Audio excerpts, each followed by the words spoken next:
Hello students, welcome সবাইকে। গোলক চ্যাপ্টারের প্রিভিয়াস ইয়ারের যে কোয়েশ্চেন সলভ করা আমরা শুরু করেছিলাম, আজকে তার সেকেন্ড ক্লাস। আমরা টোটাল এই প্রিভিয়াস ইয়ারের কোয়েশ্চেনের যে সলভিং ক্লাস গোলকের, সেটা দুটো পার্টে ভাগ করেছিলাম, তাই তো? ফার্স্ট ক্লাসে আমরা দেখেছিলাম যে 1 মার্কসের কী কী কোয়েশ্চেন এই গোলক চ্যাপ্টার থেকে আসে, সেটি এমসিকিউ হোক, শূন্যস্থান পূরণ হোক কিংবা ট্রু ফলস হোক। আর আজকের ক্লাসে আমরা 2 মার্কসের সমস্ত কোয়েশ্চেন যেগুলো এই গোলক চ্যাপ্টার থেকে মাধ্যমিকে এসছে এত অবধি, অর্থাৎ প্রিভিয়াস ইয়ারে, সেই সমস্ত কোয়েশ্চেন নিয়ে ডিসকাস করব। এবং আমরা টোটাল 2020 সাল থেকে 2026 সালের সমস্ত কোয়েশ্চেনগুলো কিন্তু আমরা ডিসকাস করছি। ওকে, তো ওভারঅল আজকের ক্লাসটা কিন্তু তোমাদের জন্য খুবই ইনফরমেটিভ হতে চলেছে। যারা এখনও অবধি ফার্স্ট ক্লাসটা দেখোনি, আমি ডিসক্রিপশনে লিঙ্ক দিয়ে দেবো, অবশ্যই গিয়ে দেখে নিও। এবং যারা এখনও গোলক পড়োইনি, অর্থাৎ যাদের কাছে গোলক চ্যাপ্টারটি একদম নতুন, আমি তাদের জন্য ডিসক্রিপশনে প্লেলিস্টের লিঙ্ক দিয়ে দেবো, অবশ্যই গিয়ে গোলক চ্যাপ্টারটি পুরোপুরি কমপ্লিট করো। আমি ওখানে বেসিক কনসেপ্ট থেকে শুরু করে এক্সারসাইজের সমস্ত কোয়েশ্চেন খুব ভালোভাবে সলভ করে দিয়েছি। তো তোমাদের ওই প্লেলিস্টটা কমপ্লিট করার পরে এই চ্যাপ্টার রিলেটেড আর কোনো প্রবলেম থাকবে না। এবং যেহেতু আমরা বেসিক কনসেপ্ট এবং এক্সারসাইজ সলিউশনের পরে প্রিভিয়াস ইয়ারের কোয়েশ্চেন সলভ করছি, তো ওভারঅল এই চ্যাপ্টারের কোনো কোয়েশ্চেন আসলে, যে কোনো কোয়েশ্চেনই আসুক, সেটা তোমরা কিন্তু খুব সহজে সেটি সলভ করতে পারবে। ওকে, তো চলো দেরি না করে শুরু করা যাক। দেখো, সবার প্রথমে আজকে যে প্রশ্নটি আছে, সেই প্রশ্নটি কিন্তু খুবই ইম্পর্ট্যান্ট একটা কোয়েশ্চেন।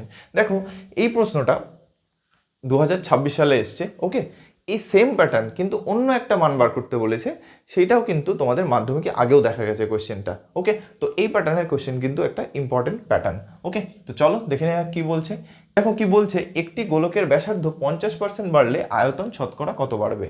তো এই ক্ষেত্রে আমাকে কি বার করতে বলেছে, যে আয়তনের শতকরা বৃদ্ধি কত হচ্ছে। ওকে, তো এই ক্ষেত্রে আমাদের কয়েকটা জিনিস জানতে হবে। প্রথম কি জানতে হবে, যে গোলকের আয়তনের ফর্মুলা। আর কি জানতে হবে, শতকরা বৃদ্ধি কিভাবে বার করতে হয়, তাই তো? তাহলেই হয়ে যাবে। সবার প্রথমে আমরা ধরে নেব গোলকের ব্যাসার্ধ। তাহলে ধরি গোলকের ব্যাসার্ধ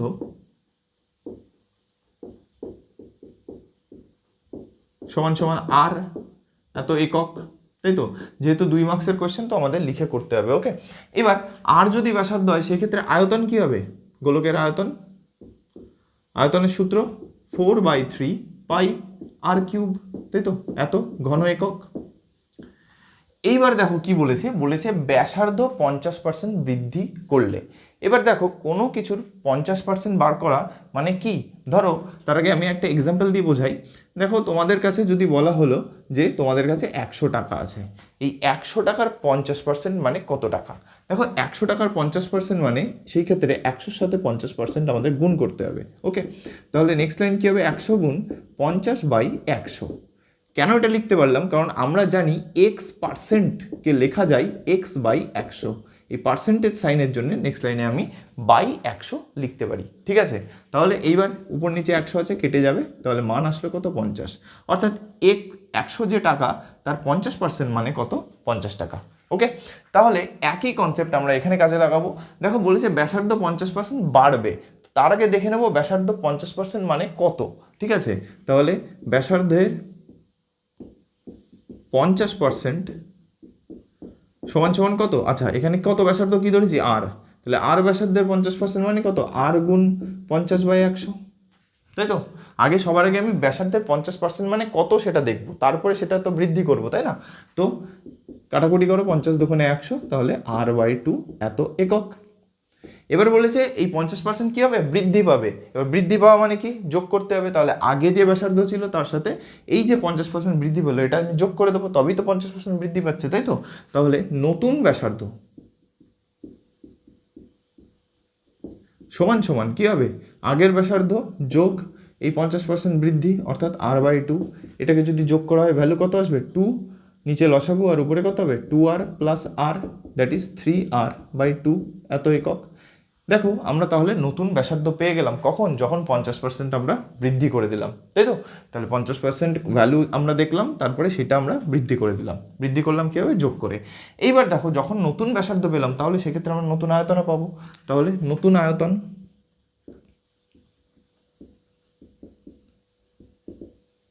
সমান সমান কত, ফর্মুলা 4/3 পাই আর কিউব। আর কি ছিল, ব্যাসার্ধ। এক্ষেত্রে নতুন ব্যাসার্ধ কত, 3r/2। তাহলে এখানে মান বসিয়ে দেবো, 3r/2 তার হোল কিউব।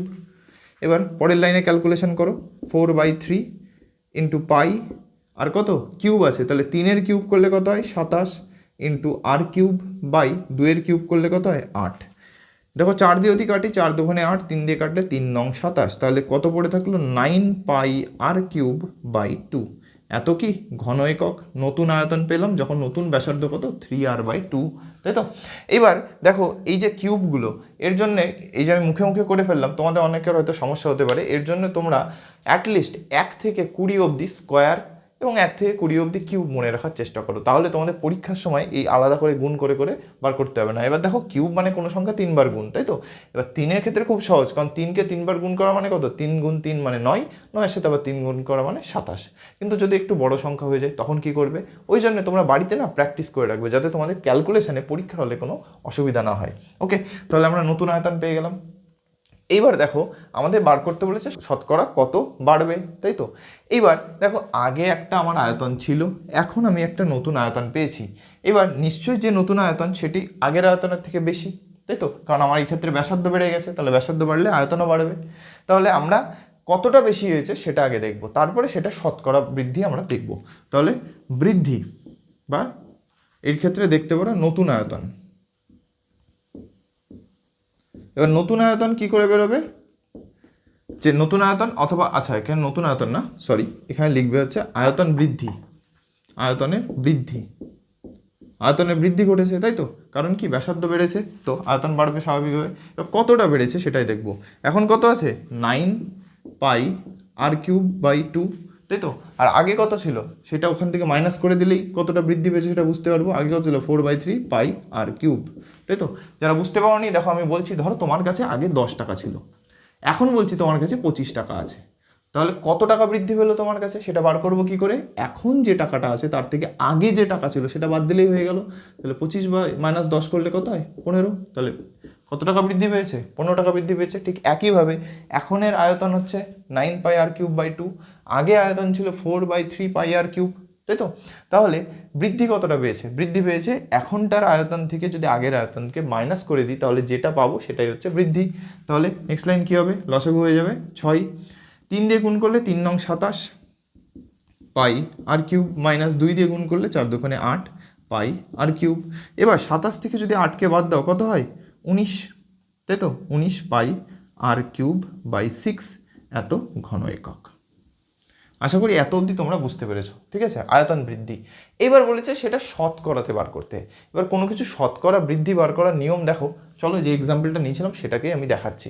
দেখো তোমার আগে কী ছিল 10 টাকা ছিল, ঠিক আছে, এখন কি বলছি 25 টাকা আছে, তাহলে বৃদ্ধি কত হয়েছে 15 টাকা। কিন্তু যদি আমি এইটা না জিজ্ঞাসা করে, মানে কত বৃদ্ধি হয়েছে এটা না জিজ্ঞাসা করে এটা জিজ্ঞাসা করতাম শতকরা কত টাকা বৃদ্ধি হয়েছে, তাহলে কী হবে বার করতে, সিম্পল নিয়ম, যত টাকা বৃদ্ধি হয়েছে সেটাকে উপরে লিখবো, নিচে কি লিখবো জানো, নিচে যে টাকাটা আগে ছিল, কারণ আমরা বৃদ্ধি হয়েছে এটা দেখতে পাবো কখন, যদি আমাদের মেন আগে যে ভ্যালু ছিল তার সাপেক্ষেই তো তুলনা করছি আমি না। অর্থাৎ তোমার কাছে আগে 10 টাকা ছিল, এটা তুমি জানো বলেই তো পরবর্তীতে বলতে পারছো আমার বেড়ে গেছে বা কমে গেছে, তাই তো। এক্ষেত্রে বেড়েছে কারণ 25 10-এর থেকে বড়। অর্থাৎ তোমাকে যদি আগের যে ভ্যালু, অর্থাৎ প্রথমে ইনিশিয়াল যে ভ্যালু, সেই ভ্যালুটা তুমি যদি জানো তবেই তো তুমি বলতে পারবে বেড়ে গেছে না কমে গেছে, তাই তো। তো একইভাবে আমরা যে ভ্যালুটা আমরা বেসিক ছিল অর্থাৎ শুরুতে ছিল সেটাকে আমরা নিচে লিখব। অর্থাৎ কি বললাম, যেটি বৃদ্ধি পেয়েছে সেই মানটা উপরে লিখবে, অর্থাৎ যত টাকা বৃদ্ধি পেয়েছে সেটা উপরে লিখব, এবং যে টাকার সাপেক্ষে আমি দেখছি যে এটা বৃদ্ধি পেয়েছে, তাই তো, সেই টাকার ভ্যালুটা আমি নিচে লিখলাম। যেহেতু আমি টাকা নিয়ে এক্সাম্পল দিচ্ছি তাই টাকা বলছি, এবং তার সাথে কি করবে গুণ 100% হয়ে গেল হচ্ছে শতকরা বৃদ্ধি। নিয়ম আশা করি বুঝতে পেরেছো, যে যেটা বৃদ্ধি হবে সেটা উপরে লিখবে, এবং যার সাপেক্ষে দেখছি আমি বৃদ্ধি হচ্ছে তাকে নিচে লিখছি, আর সাথে গুণ 100% সাইন দেবো, হয়ে গেল, যেটাকে শতকরা সাইন বলছি বাংলায়। তাহলে কী হবে, এখানে 10 দিয়ে কাটলে 10 10কে 100, তাহলে 15 গুণ 10 মানে কত 150%। অর্থাৎ কত টাকা বৃদ্ধি পেয়েছে যদি জিজ্ঞাসা করতো তাহলে হতো 15 টাকা, কিন্তু কত পার্সেন্ট বৃদ্ধি পেয়েছে অর্থাৎ কত শতকরা বৃদ্ধি পেয়েছে তাহলে 150% বৃদ্ধি পেয়েছে। ঠিক একইভাবে আমরা এখানে দেখব, তাহলে কি হয়েছে, এটা আমার বৃদ্ধি, এবং কার সাপেক্ষে বৃদ্ধি হয়েছে দেখেছি, অবশ্যই যে আয়তন শুরুতে ছিল তার সাপেক্ষে দেখছি, নইলে বলবো কি করে এর সাপেক্ষে বেড়ে গেছে না কমে গেছে, তাই তো। তাহলে এটি হলো বৃদ্ধি, অর্থাৎ এটাকে আমি উপরে লিখবো এবং যার সাপেক্ষে দেখছি তাকে নিচে লিখবো, তাই তো। তাহলে এই ক্যালকুলেশন আশা করি তোমরা বুঝতে পেরেছো, আমি এই চাকাটুকু ক্লিয়ার করে দিচ্ছি। দেখো এই শতকরার কনসেপ্টটা কিন্তু খুব ইজি, বাট অনেকেই শতকরা নাম দেখে শব্দ দেখে হয়তো ঘাবড়ে যেতে পারো, ঠিক আছে। তো এরকম ঘাবড়ানোর কিছু নেই, ঠিক আছে। তো দেখো কি হচ্ছে, যে শতকরা বৃদ্ধি। দেখো এখানে যেটা লিখেছিলাম এটা আয়তনের বৃদ্ধি দেখছি, কিন্তু এখানে দেখছি শতকরা বৃদ্ধি। তাহলে তার সূত্র কি? যেটি বৃদ্ধি পেয়েছে অর্থাৎ কত, 19 পাই আর কিউব বাই 6। আর কার সাপেক্ষে বৃদ্ধি পেয়েছে দেখছি 4/3 পাই আর কিউব, তাই তো? এর সাপেক্ষেই তো দেখছি যে বেড়ে গেছে না কমে গেছে, তাই তো? তো কিন্তু এই ক্ষেত্রে বেড়ে গেছে, সেটা বুঝতেই পেরেছি আমরা। তো যেটুকু বৃদ্ধি পেয়েছে সেটি উপরে, এবং যার সাপেক্ষে দেখছি বৃদ্ধি পেয়েছি সেটাকে নিচে। তার সাথে কত গুণ করতে হবে? 100। Simple formula. তার সাথে বাইরে শতকরা চিহ্ন। এবার চলো ক্যালকুলেশন করা যাক। তাহলে কি 19 পাই আর কিউব বাই 6, আর এই নিচে কত আছে 4 পাই আর কিউব, এটা নিচেই থাকবে গুণ 4 পাই আর কিউব, আর এই যে 3 সেটা উপরে উল্টে চলে যাবে, তাহলে গুণ 3। দেখো এখানে মাথায় কিউব, ঠিক আছে, মানে মাথায় 3, যে ক্ষেত্রে কিউব। অনেকে আবার ভেবো না পাশে 3 লিখছে, হ্যাঁ, এটা মাথায় পাওয়ার আর এটা গুণ। ওকে, এবার কাটাকুটি করো, 3 দিয়ে কাটলে 3 দুগুণে 6 হলো। আচ্ছা সাথে কত ছিল? গুণ 100, তাই তো, পার্সেন্টেজ সাইন। আচ্ছা তাহলে 3 দিয়ে কাটলে 3 দুগুণে 6। এইবার যদি এখানে 4 আছে, দেখো 4 দিয়ে যদি কাটি 4 25 ও 100। ওকে, আরে দেখো এখানে নিচে পাই আর কিউব আছে, উপরেও পাই আর কিউব আছে, কেটে যাবে।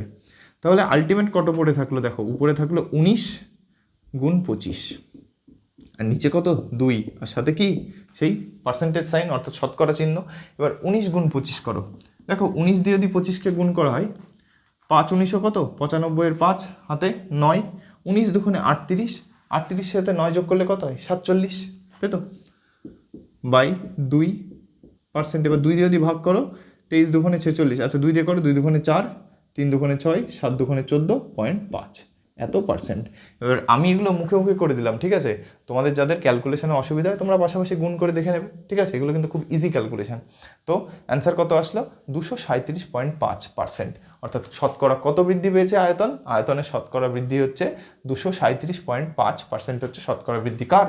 আয়তনের। তো কোয়েশ্চেনটা কিন্তু খুবই ইন্টারেস্টিং এবং ইম্পর্টেন্ট একটা কোয়েশ্চেন। তোমরা একইভাবে দেখতে পারবে, এখানে 50% বৃদ্ধি হলে সেই ক্ষেত্রে আয়তন বার করতে বলে, আয়তনের শতকরা বৃদ্ধি বার করতে বলেছে। কখনো হয়তো বলে দিল সমগ্রতলের ক্ষেত্রে বলে শতকরা বৃদ্ধি কত হবে। ওকে, তো এই কোয়েশ্চেনটা তোমরা নোট ডাউন করে নাও, এবং এটা কিন্তু খুবই ইম্পর্টেন্ট একটা টাইপ, তো এটাকে স্টার মেরে রাখো, ঠিক আছে? নেক্সট কোয়েশ্চেন কি বলছে চলো দেখে নিই। বলছে একটি গোলকের ব্যাসার্ধের দৈর্ঘ্য দ্বিগুণ করলে বক্রতলের ক্ষেত্রফল শতকরা কত বৃদ্ধি পাবে। দেখো আগের কোয়েশ্চেনটার মতোই কি বলেছে, শতকরা বৃদ্ধি, তাই তো? কিন্তু আগের ক্ষেত্রে বলে দিয়েছিল ব্যাসার্ধ কি 50% বৃদ্ধি পাচ্ছে, অর্থাৎ সেই ক্ষেত্রে আমার পার্সেন্টেজে দেওয়া ছিল। এই ক্ষেত্রে কি বলেছে, ব্যাসার্ধের দৈর্ঘ্য দ্বিগুণ হবে, ঠিক আছে? ব্যাসার্ধকেই বৃদ্ধি করছে কিন্তু বলার ধরনটা পাল্টে দিয়েছে। ওকে, তো দেখছো এই টাইপেরই কোয়েশ্চেন কিন্তু আসছে ঘুরিয়ে ফিরিয়ে, এবং এটা কত 2024 সালের কোয়েশ্চেন। ওকে, তো চলো সলভ করা যাক। সবার আগে ধরে নেব ব্যাসার্ধ, ধরি গোলকের ব্যাসার্ধ সমান সমান আর একক। দেখো সব অঙ্কই কম বেশি মানে সেম টাইপই আসছে, শুধুমাত্র ল্যাঙ্গুয়েজে একটু চেঞ্জেস থাকবে, ঠিক আছে? তো আমাদের সেই জায়গাটা থেকেই ধরতে হবে, তাহলে কিন্তু যে কোনো অঙ্ক খুব সহজে সলভ করতে পারবে। তাহলে যেহেতু ব্যাসার্ধ যেহেতু আমরা ধরে নিলাম আর, তাহলে সেই ক্ষেত্রে বক্রতলের ক্ষেত্রফল, এবার গোলকের বক্রতলের ক্ষেত্রফল কি? বক্রতলের ক্ষেত্রফলের সূত্র 4 পাই আর স্কয়ার, তাই তো? বক্রতলের ক্ষেত্রফল সমান সমান কি 4 পাই আর স্কোয়ার, এত কি বর্গ একক, কারণ আমরা জানি ক্ষেত্রফলের ক্ষেত্রে আমরা এককের সাথে কি যুক্ত করি, বর্গ কথাটি, তাই তো? এইবার দেখো বলেছে ব্যাসার্ধের দৈর্ঘ্য দ্বিগুণ করতে হবে। তাহলে ব্যাসার্ধের দৈর্ঘ্য দ্বিগুণ করলে নতুন ব্যাসার্ধ কত হবে? 2r একক। কেন? কারণ ব্যাসার্ধ কত ছিল? আর। এবার বলেছে এই ব্যাসার্ধের দৈর্ঘ্যটা অর্থাৎ লেন্থটা কি ডবল করে দিতে হবে। অর্থাৎ আগে যদি এইটুকু মানে লেন্থ থাকতো, যেটাকে আমি আর নাম দিলাম, ঠিক এখন তার ডবল হতে হবে, মানে এই আর এর সাথে আরও আর নিয়ে নেবে এতটুকু। অর্থাৎ আগে আর ছিল, এখন আরও আর যুক্ত করলাম তার সাথে, তাহলে টোটাল কত হলো? 2r হলো না যোগ করে? তাহলে নতুন ব্যাসার্ধ কত হলো? 2r একক। ওকে, এইবার বলছে সেই ক্ষেত্রে যেহেতু আমরা ব্যাসার্ধ পেয়ে গেলাম, তাহলে কি সেই ক্ষেত্রে আমরা বক্রতলের ক্ষেত্রফল আবার বার করতে পারবো। তাহলে বক্রতলের ক্ষেত্রফল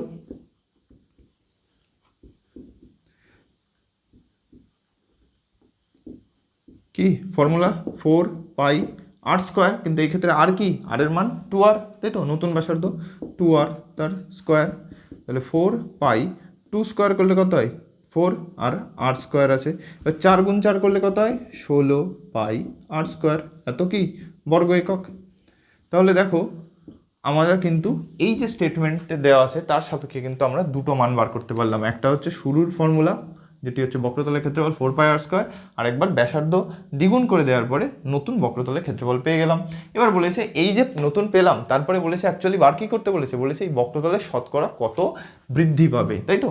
তাহলে অবশ্যই তোমরা দেখে বুঝতে পারছো যে যখন দৈর্ঘ্য বেড়ে যাচ্ছে তাহলে কি ক্ষেত্রফলও বেড়ে যাবে, তাহলে এই যে ভ্যালুটা এটা অবশ্যই এর থেকে বড়, তাহলে ক্ষেত্রফল বৃদ্ধি, যেমন ক্ষেত্রে কী করেছিলাম আমরা আয়তনের বৃদ্ধি দেখেছিলাম, তাহলে এই ক্ষেত্রে কী লিখবো ক্ষেত্রফলের বৃদ্ধি বা বক্রতলের ক্ষেত্রফলের বৃদ্ধি, তাই তো, ক্ষেত্রফলের বৃদ্ধি সমান সমান কী হবে, নতুন কত বেরিয়েছে 16 পাই আর স্কোয়ার মাইনাস আগে কত ছিল 4 পাই আর স্কোয়ার, তাহলে এটাই বার করতে হবে, তাই তো। নতুন যেটা আছে তার থেকে আগেরটা শুরুর যেটা ছিল সেটাই বাদ দিলেই তো বুঝতে পারবো কতটা বেড়েছে, তাই তো। তো মাইনাস করলে কত আসে 12 পাই আর স্কোয়ার, এত কি বর্গ একক। এইবার কি বলেছে শতকরা দেখতে হবে, অর্থাৎ পার্সেন্টেজে।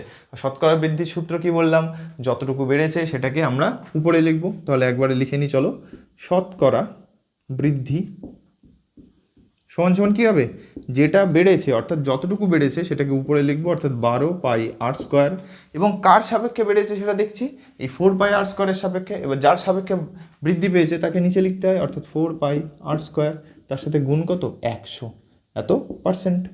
ফর্মুলা সিম্পল, তাহলে কি বললাম, যেটা বৃদ্ধি পাবে সেটাকে উপরে লিখবো, অর্থাৎ যতটা মান বৃদ্ধি পেয়েছে সেটাকে উপরে লিখবো, যার সাপেক্ষে দেখছি বৃদ্ধি পাচ্ছে সেটাকে নিচে লিখবো, গুণ 100%, হয়ে গেল অ্যান্সার। ঠিক আছে, তোমাদের যদি কোনো ক্ষেত্রে এরকম দেয় শতকরা কত পার্সেন্ট হ্রাস পেয়েছে, সেম ফর্মুলা, সেই ক্ষেত্রে কতটা বৃদ্ধির জায়গায় হ্রাস পেয়েছে সেটা বার করতে হবে, করে সেই একইভাবে যার সাপেক্ষে হ্রাস হচ্ছে তাকে নিচে লিখবো, আর যতটা হ্রাস পেয়েছে সেটাকে উপরে লিখবো, গুণ 100, তার সাথে পার্সেন্টেজ সাইন, হয়ে গেল। এবার ক্যালকুলেশন করলে হয়ে যাবে।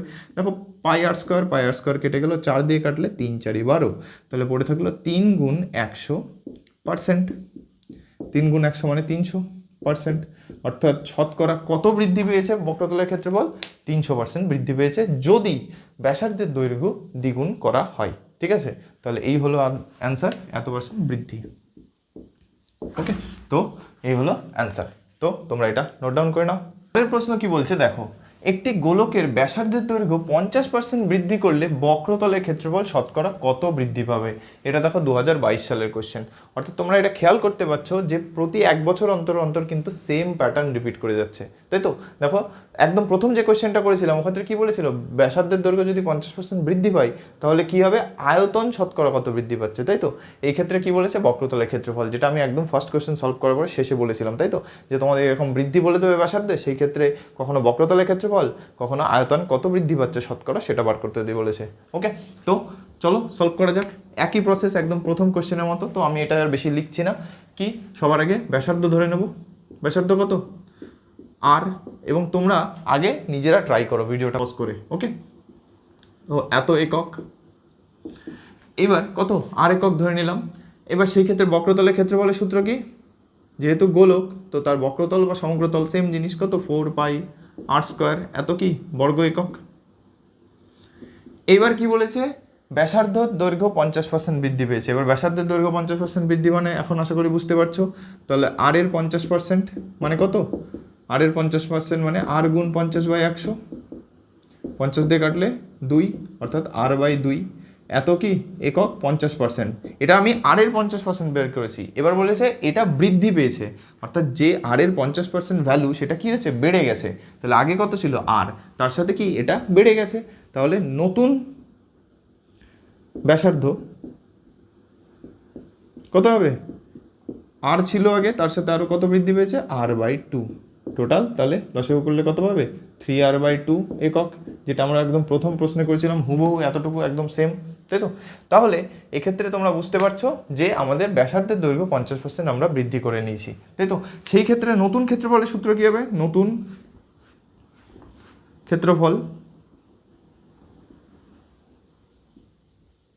সমান সমান কী হবে 4 পাই, এখন নতুন ব্যাসার্ধ কত 3r/2 তার হোল স্কোয়ার, তাহলে এর যদি ক্যালকুলেশন করা হয় কত 4 পাই 3 স্কোয়ার করলে কত 9 into r square by 2 square করলে কত হবে 4। এবার দেখো উপরে 4 নিচে 4 কেটে গেল, কত পড়ে থাকলো 9 পাই r স্কোয়ার, এত বর্গ একক। তাহলে আমাদের যখন ব্যাসার্ধ r ছিল তখন ক্ষেত্রফল বেরিয়েছিল কত, অর্থাৎ বক্রতলের ক্ষেত্রফল 4 পাই r স্কোয়ার। আর যখন ব্যাসার্ধ 50% বৃদ্ধি পেলো, এবার ব্যাসার্ধ 50% বৃদ্ধি পাওয়া মানে কত, r এর 50% মানে r/2।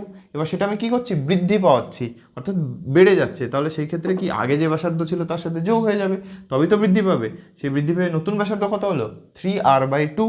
এবার সেক্ষেত্রে নতুন ক্ষেত্রফল কত পেলাম 9 পাই r স্কোয়ার, এত বর্গ একক। ওকে, এইখানে আমি কি করেছি, এখানে আমি r এর 50% কত সেটা বার করেছি, তারপরে সেটা আমি বৃদ্ধি ঘটিয়েছি, অর্থাৎ যোগ করে দিয়ে বলেছি এটা বেড়ে গেছে, তাই তো। তো সবার আগে এই যে কত পার্সেন্ট সেটা কিন্তু তোমাদের দেখাতে হবে, তাহলে এক্সামিনেরও বুঝতে সুবিধা। এবার যদি তোমাদের মনে হয় যে তোমরা একবারে পারবে, তো তোমরা ডাইরেক্ট এটা করতে পারো। তবে আমি সাজেস্ট করবো যে তোমরা কোনো নাম্বারে 50% বৃদ্ধি বা যদি অন্য কিছু নাম্বার কত পার্সেন্ট বৃদ্ধি বলে সেটা তোমরা আগে একবার দেখিয়ে নাও, তবে কিন্তু সুবিধা হবে। ওকে, তো এত দূর হলো। এবার কি বলেছে, বক্রতলের ক্ষেত্রফলে শতকরা কত বৃদ্ধি পেয়েছে, তাই তো। তো সেম প্রসেস, আগে কত বৃদ্ধি পেয়েছে সেটা দেখব, অর্থাৎ ক্ষেত্রফল বৃদ্ধি, তাই তো। এবার বৃদ্ধি দেখতে গেলে কি, এখন যেটা হয়েছে তার থেকে শুরুতে যেটা ছিল সেটা মাইনাস করতে হবে। তাহলে এখন কত এসছে, এখন এসছে হচ্ছে 9 পাই r স্কোয়ার, এটাই বের হলো। তার থেকে কত আগেরটা বাদ দেবো, অর্থাৎ 4 পাই r স্কোয়ার। কত আসবে, 9 থেকে 4 বাদ দিলে কত হয় 5 পাই r স্কোয়ার, এত কি বর্গ একক। এবার শতকরা বৃদ্ধি, শতকরা বৃদ্ধি এবার তোমরা আশা করি বুঝতে পেরে গেছো কীভাবে, যে আচ্ছা একবারে লিখি তারপরে বলছি। শতকরা বৃদ্ধি, শতকরা বৃদ্ধি মানে কি, যতটা তোমার বৃদ্ধি পেয়েছে সেটাকে উপরে লিখবো, অর্থাৎ 5 পাই r স্কোয়ার, এবং বৃদ্ধিটা আমি কার সাপেক্ষে দেখছি তাকে আমি নিচে লিখবো, কি 4 পাই r স্কোয়ারের সাপেক্ষে তো বৃদ্ধি দেখছি আমি, তাই তো। তাহলে 4 পাই r স্কোয়ারকে আমি নিচে লিখলাম, অর্থাৎ যেটা বৃদ্ধি হয়েছে তাকে উপরে লিখলাম, এবং যার সাপেক্ষে দেখছি বৃদ্ধি হয়েছে তাকে নিচে লিখলাম, অর্থাৎ ইনিশিয়াল ভ্যালুটা সেটাকে নিচে লিখলাম। এর সাথে কত গুণ 100%, অর্থাৎ শতকরা চিহ্ন। এবার কাটাকুটি করো, দেখো পাই r স্কোয়ার কেটে গেল, 4 দিয়ে যদি কাটো 4 25 100, তাহলে পড়ে থাকলো 5 গুণ 25, এত পার্সেন্ট। এবার 5 গুণ 25 করলে কত হয়, 5 25 125%। অর্থাৎ কী হয়েছে, যদি আমাদের ব্যাসার্ধের দৈর্ঘ্য 50% বৃদ্ধি হয়, সেই ক্ষেত্রে বক্রতলের শতকরা বৃদ্ধি কত হবে 125%, তাই তো। তো আশা করি তোমরা বুঝতে পারছো, এবং খেয়াল করে দেখো আজকে যে কটা কোয়েশ্চেন আমরা করলাম কিন্তু সব কি এই শতকরা কত পার্সেন্ট বৃদ্ধি এই রিলেটেড কোয়েশ্চেন। ওকে, তো আমি শুরুতেই বলেছিলাম এই টাইপ কিন্তু খুবই একটা ইম্পর্টেন্ট টাইপ, তো তোমরা এটা নোট ডাউন করে নাও। নেক্সট কোয়েশ্চেন কি বলছে দেখো, দুটি গোলকের বক্রতলের ক্ষেত্রফলের অনুপাত 1:4 হলে তাদের আয়তনের অনুপাত নির্ণয় করো। এটা 2020 সালের কোয়েশ্চেন। আর এই কোয়েশ্চেনের সলিউশন আমি ফার্স্ট ক্লাসে করে দিয়েছিলাম, কারণ এই কোয়েশ্চেনটা তোমাদের কখনো কখনো 1 মার্কস হিসাবেও আসে, আবার কখনো 2 মার্কসেরও আসে। এবং দেখো এক্ষেত্রে কি বলেছে, দেখো ক্ষেত্রফলের অনুপাত দিয়ে দিয়েছে, আয়তনের অনুপাত বার করতে বলেছে। কখনো আয়তনের অনুপাত দেওয়া থাকে, ক্ষেত্রফলের অনুপাত বার করতে বলে। ওকে, তো ডিটেলে আমি ফার্স্ট ক্লাসে পুরোপুরি লিখে করিয়েছি, ঠিক আছে। তো এর অ্যান্সারটা আমি খুব শর্টে করে দিচ্ছি, কারণ আমি বলেছিলাম যে যদি তোমাদের 1 মার্কসের কোয়েশ্চেন হিসাবে আসে সেক্ষেত্রে আমরা কিন্তু অত লিখে করব না, আমরা যত তাড়াতাড়ি সম্ভব হয় সলভ করা সেটাই করব। এবং 2 মার্কসের ক্ষেত্রে আমি কি ফার্স্ট ক্লাসে করে দিয়েছি, তো এই ক্লাসে আমি জাস্ট এর অ্যান্সারটা আরেকবার বার করে দিচ্ছি। দেখো যেহেতু বক্রতলের ক্ষেত্রফলের অনুপাত দেওয়া আছে, বক্রতলের ক্ষেত্রফলের মূল্য কি 4 পাই r স্কোয়ার জানি। এবার দেখো দুটো গোলক বলে দিয়েছে, তাহলে প্রথম গোলকের ব্যাসার্ধ r1 আর দ্বিতীয় গোলকের ব্যাসার্ধ যদি r2 ধরি, সেক্ষেত্রে ফর্মুলা কি হবে, আয়তনের ক্ষেত্রফলের ফর্মুলা কি হবে 4 পাই r1 তার স্কোয়ার আর 4 পাই r2 তার স্কোয়ার। এবার এদের অনুপাত বলে দিয়েছে, এবার অনুপাত মানে কি সেটাকে আমি বাই ফর্মে লিখতে পারি, অর্থাৎ 4 পাই r1 তার স্কোয়ার বাই 4 পাই r2 তার স্কোয়ার। এবার দেখো দুই ক্ষেত্রে 4 পাই কেটে যায়, পড়ে থাকে r1 square by r2 square, ঠিক আছে। অর্থাৎ আমাদের যখন আয়তনে এই বক্রতলের ক্ষেত্রফলের অনুপাত বলে, সেই ক্ষেত্রে আমরা আলটিমেট গিয়ে কী পাই, শুধুমাত্র ব্যাসার্ধের বর্গের অনুপাত, তাই তো। কীভাবে দেখো, এখানে r1 তার স্কোয়ার ইস টু r2 তার স্কোয়ার, আলটিমেট কাটাকুটি করে এটাই পেলাম তো। আর দেখো এটা কি, এটা হচ্ছে বক্রতলের ক্ষেত্রফলের অনুপাত। বক্রতলের ক্ষেত্রফলের অনুপাত কত দেওয়া আছে 1:4, আর এটা সমান সমান কি পেলাম r1 square is to r2 square. তাহলে এখান থেকে আমরা লিখতে পারি তো r1 square is to r2 square সমান সমান 1:4।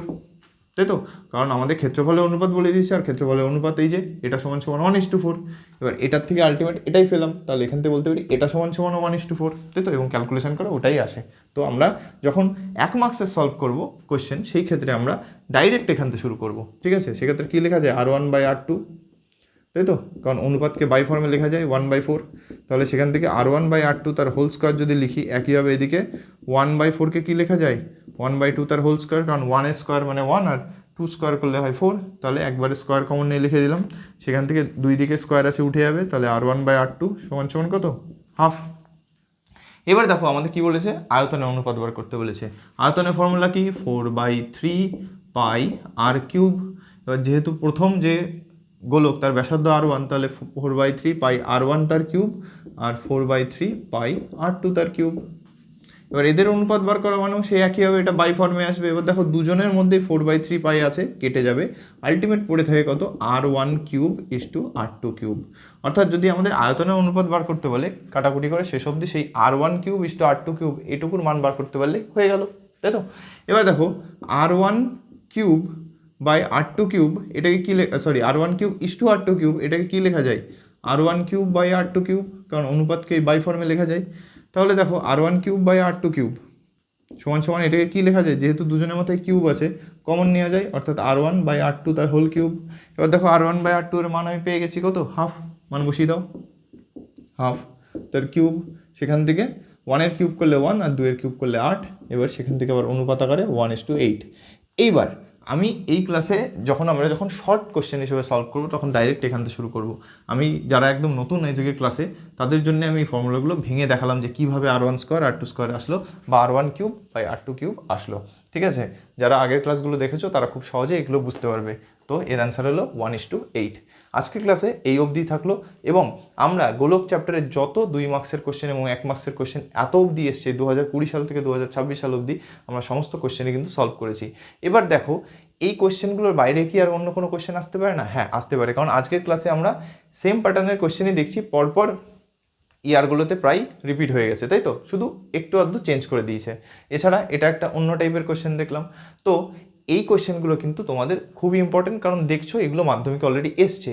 এছাড়াও তোমরা বইয়ের যে কোশ্চেনগুলো আছে সেই কোশ্চেনগুলো ভালোভাবে প্র্যাকটিস করো, 2 মার্কসের কোশ্চেন এবং 1 মার্কসের যে কোশ্চেনগুলো, তাহলে এই চ্যাপ্টারের আর কোনো কোশ্চেন তোমাদের সলভ করতে কোনো প্রবলেম হবে না। ওকে, তো দেখা হচ্ছে নেক্সট ক্লাসে একটা নতুন টপিকের সাথে। আজকে এই অবধি থাকলো, থ্যাংক ইউ।